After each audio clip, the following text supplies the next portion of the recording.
Assalomu alaykum hammaga. Bugungi sizlar bilan gaplashadigan mavzumiz yana trackingga, logistikaga oid mavzu va ko'plab kompaniyalarda ko'p uchraydigan muammolardan bittasi bu driverlarni kelib ketish muammosi. Ya'ni ko'p kompaniyalarni asosiy o'sa olmasligining birdan bir sababi bu driver hire qilishadi, ishga olishadi, lekin uzoq vaqt o'tmasdan, ya'ni 2 hafta ham o'tmasdan ishdan ketib qolishadi. Bu narsaga o'zimizning kompaniyani misol qilib ayta olaman. Unaqa uzoq emas, o'tgan yili, ya'ni 2024-yilda boshlang'ich davriga hisoblaydigan bo'lsak, bizning kompaniyamizda o'sha paytda 40-50 ta trackga tushib ketib qoldik birdan.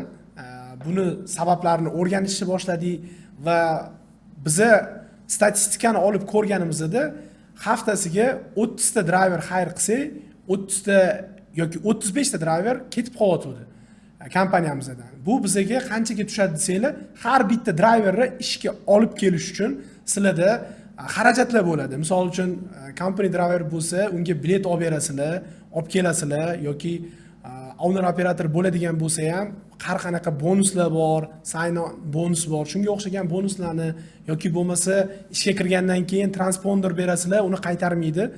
Ya'ni har qanaqa harakatinglar sizlarga xarajatga tushadi.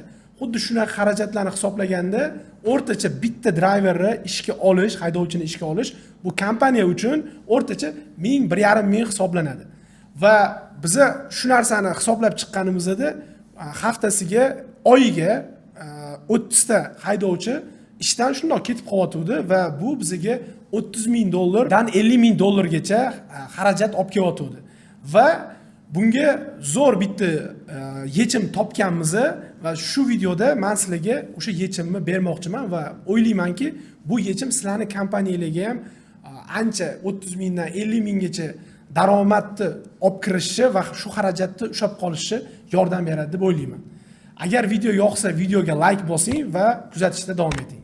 Xo'p, endi muammoga o'tadigan bo'lsak, birinchi bu muammoni o'zi nimada ekanligini aniqlab olishimiz kerak. Buning uchun shu paytgacha tajribamdan kelib chiqib, ko'rgan кейslarimdan sizlarga aytaman, asosiy muammolar nimada bo'ladi. Birinchi muammo bu haydovchilarni yetarlicha daromad topa olmasligi. Misol uchun, siz unga reklamalar yoqib, target yoqib, 9 ming, 10 ming, 15 ming gross qilasan deb olib kelishingiz mumkin, lekin real hayotda haydovchi kelgandan keyin agar o'sha o'zini kutgan daromadini topa olmasa, haydovchini bu kompaniyadan ketishi bu 99% shu narsani kutishinglar mumkin. Demak, bu asosiy muammo. Birinchisi bu daromad, ya'ni gross qilib bera olmasligi, kompaniyani o'sha dispetcherlarni kuchsiz bo'lishi mumkin. Shu narsa sabab bo'lishi mumkin. Ikkinchi sababi bu ko'proq rekruterlar bilan bog'liq. Ya'ni rekruterlar ular KPI da ishlaydi. Ularning motivatsiyasi haydovchini ishga olsa bo'ldi. Ularga oylik yoziladi. Shuning uchun ko'pgina rekruterlarimiz bir qancha va'dalarni, kompaniyada yo'q sharoitlarni, shu narsalarni va'da qilib yuboradi haydovchilarga va haydovchilarga berilgan va'dalar, ular kutgan shart-sharoitlar haqiqiy ishga kirgandagi bilan mos kelmagan taqdirda motivatsiyasi o'ladi, ishga bo'lgan ishtiyoq o'ladi va o'zini aldanganligini his qiladi va shu zahotiyoq kompaniyadan ketishga qaror qiladi. Bu ikkinchi eng ko'p kuzatiladigan holat. Uchinchisi bo'lsa, bu har doim ham haydovchini o'zida bo'lmaydi, haydovchini o'zi bilan bog'liq emas, xodimlarni, ya'ni ichkarida dispetcher, updater, bugalter yoki fleet yoki safetydagi xodimlarni tajribasizligi yoki muloqotini yetishmasligi tufayli ham ko'pgina haydovchilarda ishdan ketadi. Buni haydovchilar bilan suhbat o'tkazganda shu narsani sezganmizki, ular dispetcherlardan norozi bo'ladi. Ular dispetcherlari ko'pgina holatlarda aldashi mumkin yoki ko'pgina va'dalarni berib ustidan chiqa olmasligi mumkin.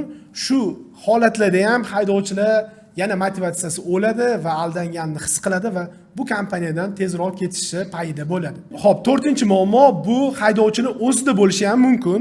Ya'ni haydovchini tajribasizligi, yuklarni vaqtida yetib bora olmasligi yoki bo'lmasa aytilgan qonun-qoidalarni vaqtida qila olmasligi yoki kompaniya qo'ygan talablarga javob bera olmasligi ham mumkin. Buni haydovchilar ham juda ko'p, ya'ni kirayotganda men shuncha mayl hayda olayman, kuniga mana shuncha yura olayman deb dispetcherni ishontiradi, unga va'da beradi hayda olishini aytadi, lekin hayotda yuk olingandan keyin ozgina yurmasdan turib, "Yo'q, men charchadim, uyqum kelyapti, buni hayda olmayman" deb ishlayotgan paytda уже o'zgarib qoladi. Bu narsa ham kompaniyalarni bu haydovchi bilan tezroq xayrlashishiga olib keladi. Yoki bo'lmasa, ko'pgina haydovchilar bor, kompaniyani qo'ygan talablarga javob bera olmaydi. Ya'ni aytaylik, kompaniya ko'chani yuklari bilan tashiydigan kompaniya bo'lsa, "Men bunaqa og'ir yuk tasha olmayman, men bu shtatga bora olmayman" yoki "Men mana bunaqa yuraman" deb ko'pgina o'zini injiqliklarini, talablarini qo'yadi haydovchilar va shu bilan birga kompaniyani qo'ygan talablarga javob bera olmagani uchun ham kompaniya bu haydovchilar bilan tezroq xayrlashib, o'zini siyosatini ushlab qolishga harakat qiladi. Xo'p, 5-chi asosiy muammo bu kompaniyani o'zini operatsion jarayonlariga haydovchini to'g'ri kelmasligi. Misol uchun ba'zi kompaniyalar bor, faqat Amazon qiladi, faqat Amazon yuklarini tashiydi. U yerda ko'chada tashib yurgan haydovchilar o'zini noqulay his qiladi va ishlay olmasligi mumkin. Yoki bo'lmasa xuddi shuni teskarisi, shunaqa kompaniyalar bor, faqatgina ko'cha bilan ishlaydi. U yerda Amazonda yuk tashib yurgan haydovchilar o'zini noqulay his qiladi, ularga yoqmaydi, unaqa og'ir yuk tashish, unaqa operatsionkada ishlash yoqmaydi. Shuning uchun ketishga qaror qiladi. Bu ham normal holat. Shuning uchun bunaqa holatlar bo'lmasligi uchun kompaniya bilan haydovchi bir-birini yaxshilab ishdan kirishdan oldin bir-biri bilan tanishib olish kerak. Qanaqa ishlanadi, jarayonlar qanaqa bo'ladi, bu hamma narsa ochiq, transparent bo'lishi kerak. Demak, men shu paytgacha sizlarga aytib bergan 5 ta muammo bu eng ko'p uchrayotgan muammolarim hisoblanadi. Ya'ni tracking kompaniyalarda nima uchun har oyda bir nechta driver uchun pul sarflashadi-yu, lekin bu yoqdan bir nechta driver kompaniyadan chiqib ketishini uchun. Demak, kompaniyani o'sishini xohlaymizmi? Har oy bizda xayr qilayotgan driverlarimiz bizdan ketayotgan driverlardan soni jihati bo'yicha ko'proq bo'lishi kerak. Shunda bizda kompaniyamizda har oyda o'sish va kompaniyani driverlari soni ham o'sadi. Shu bilan birga kompaniyamiz ham sekin o'sishi olib boradi. Agar bizda shu narsa teskari jihatda bo'lsa, ya'ni biz xayr qilyapmiz 10 ta, lekin bizdan chiqib ketyapti 15 ta driver. Bu yerda biz traklarimizning sonini sekin kamaytirib ketayotgan bo'lamiz.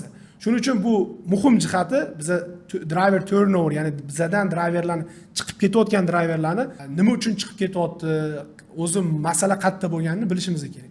O'sha hozir men sizlarga aytgan hamma muammolarni aniqlash uchun bitta zo'r instrument aytaman sizlarga. Bu instrument bizda ishlagan, o'zimizda o'sha aytgan, ya'ni 2024-yil birinchi choragida bizning traklarimiz tushib ketib qolgan va menga qiziq bo'lgan, nima uchun biz minusga qarab ketyapmiz degan narsa qiziq bo'lgan va komandamdan bir qancha analiz qilishni so'raganman. Demak, birinchi analizim bu oxirgi 1 yilda deganman, driverlarimizni nechta haydovchi biz bilan ishladi.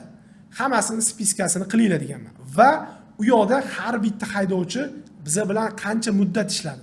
Har bitta haydovchining muddati va unga qo'shimchasiga haydovchi nima uchun ketdi, nima sababdan ketdi, hammasini aniqlab chiqinglar deganman. Bizda bor ma'lumot bo'yicha hammasini aniqlab olib kelishgan va men ko'rganda o'sha yerda muammolarni ko'rishni boshlaganman. Demak, haydovchilarni nima uchun ketayotganligini tushunib yetganman. Demak, bizda o'zimizdami ayb yoki driver o'zidan bo'lganmi ayb yoki xodimlarda bo'lganmi yoki kompaniyani taklifida bo'lganmi, aniq ko'rsatgan menga sonlar va o'sha muammolarni har bittasiga yechim qilishni boshlaganman. Misol uchun, u analizda eng zo'r o'rgangan narsam nima bo'lganki, kompaniyada misol uchun company driver bo'ladimi, lease operator bo'ladimi, owner operator bo'ladimi, biza bilan o'rtacha qancha muddat ishlayapti. Va aytaylik, bu muddat 1,5 oy o'rtacha bo'ladigan bo'lsa, men ularga ko'proq bonus sistemi, loyalty sistemi, ya'ni ko'proq qo'shimcha miqdorda bonuslar berganman 1,5 oydan ko'p ishlagan driverlarga. Maqsad nima bo'lgan? Driverlarni iloji boricha ko'proq kompaniyada olib qolish bo'lgan. Shuning bilan birga, agar bizda muammolar xodimlar tomonidan bo'lsa, xodimlarning ustida ishlaganmiz. Xodimlarning muomalasini to'g'rilash, driverlar bilan yaxshi gaplashishi, ularga zo'r servis qilib berishi, ular bilan har doim yaxshi muomalada bo'lishi kontrol qilganmiz. Rekruterlarimizda ham ko'p muammolarni uchratganmiz. Ya'ni ular sezib qolganmizki, driverlarga o'sha telefonda xayr qilayotgan ishga olish jarayonida ko'pgina bizda yo'q bo'lgan narsalarni va'da qilib yorishgan. O'sha paytda rekruterlarning hammasini yig'ganmizda har bitta muammolarni mana ko'rsatib berganmiz. Agar sen bunaqa qiladigan bo'lsang, men seni mana shu driverim uchun, haydovchim uchun ketgan hamma xarajatni men seni o'zingni olib qolaman degan narsani qo'yganmiz va har bitta o'sha gaplashilgan suhbatlarni telefonda eshitib chiqishni boshlaganmiz. Bu narsa ham ancha driverlarning ketib qolishini kamaytirgan. Shuning uchun meni tavsiyam nimaki, o'smoqchi bo'lgan yoki kichkina katta kompaniya farqi yo'q.